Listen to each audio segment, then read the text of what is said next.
जरूरी नहीं है कि दुनिया की हर चीज आपकी लाइफ में बदलाव लेके आए, but one action can change your life. So जरूरत है एक एक्शन की जो आपकी जिंदगी बदल दे, क्योंकि हालात तब तक नहीं बदलते जब तक हम अपने कंफर्ट जोन में रहते हैं। हालात तब बदल जाते हैं जब हम अपनी भैंस बेच देते हैं। किसी गांव में एक संत घूम रहे थे और वो घूम घूम कर सबकी समस्याओं का समाधान कर रहे थे। ये सुनकर गांव का एक किसान उनके पास आया। उसने अपनी सारी समस्याएं उस साधु को सुनाई। उसने बताया कि उसकी जिंदगी कितने मुश्किल से कट रही है, उसके पास पैसों की कितनी कमी है, उसके पास जीने का सिर्फ एक सहारा उसकी भैंस है। लेकिन वो ज्यादा कमाना चाहता है, वो भी बड़ा आदमी बनना चाहता है, वो भी अच्छी जिंदगी को जीना चाहता है, वो भी अच्छे घर में रहना चाहता है। संत ने उसकी बातें सुनकर उससे एक लाइन कही, बेटा अपनी भैंस बेच दो। संत की ये बात सुनकर वो आदमी हैरान था। उसे लगा कि ये साधु पगला गया है, साधु का दिमाग खराब है। मेरे आय मेरी जिंदगी का एक सहारा मेरी भैंस है, और उसी भैंस को ये आदमी बेच देना चाहता है मेरी आय के स्रोत को।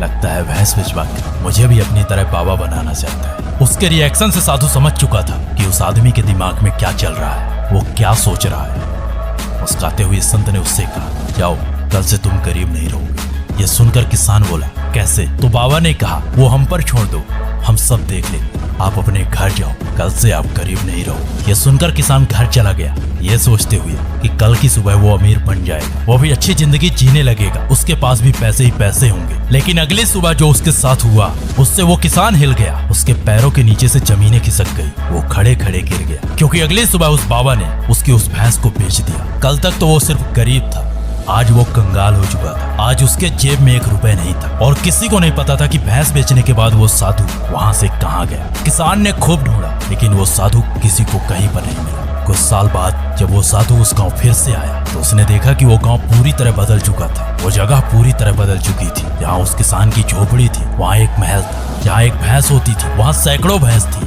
बाबा को वहाँ एक आदमी दिखाई दिया। बाबा ने उस आदमी से पूछा कि वो किसान कहाँ गया जो कुछ साल पहले यहाँ रहा करता था। उस आदमी ने कहा, वो किसान मैं ही हूँ। बाबा ने फिर से पूछा, ये सब कैसे हुआ? कुछ साल पहले तो आप गरीब हुआ करते थे, आपके पास तो सिर्फ एक भैंस थी, तो फिर ये सैकड़ों भैंस कहाँ से आई? उस आदमी का जवाब था, किसी बाबा ने मेरे उस भैंस को बेच दिया, तो मेरे पास आय का कोई दूसरा ऑप्शन ना था, कोई सहारा ना था जिससे मेरी कमाई हो सके। मैं कमाने के लिए शहर गया, वहाँ मैंने कई साल मेहनत की, और उसके बाद एक छोटा सा बिजनेस स्टार्ट किया, और उस बिजनेस के बाद जो हुआ वो आपके सामने है। बॉस, हम सबके पास हमारी एक भैंस होती है। एक ऐसी भैंस होती है जो हमें कंफर्ट जोन में बांधे रखती है, जो हमें बांधे रखती है एक खूंटे पर, एक जगह पर। ये रास्ता हमारे लिए आसान तो होता है, लेकिन हमारी जिंदगी को मुश्किल बना देता है। सो अगर आप भी अपनी जिंदगी में कुछ करना चाहते हो, कुछ बनना चाहते हो, तो अपनी भैंस बेच दो। आई होप आपको समझ आ गया होगा इस वीडियो का उद्देश्य क्या है। सो वीडियो को लाइक, शेयर और चैनल को सब्सक्राइब करना। एंड अगर आपको मुझसे कुछ पूछना हो या बात करनी है, तो मिल जाऊंगा इंस्टाग्राम। मेरे इंस्टा का लिंक नीचे डिस्क्रिप्शन बॉक्स में।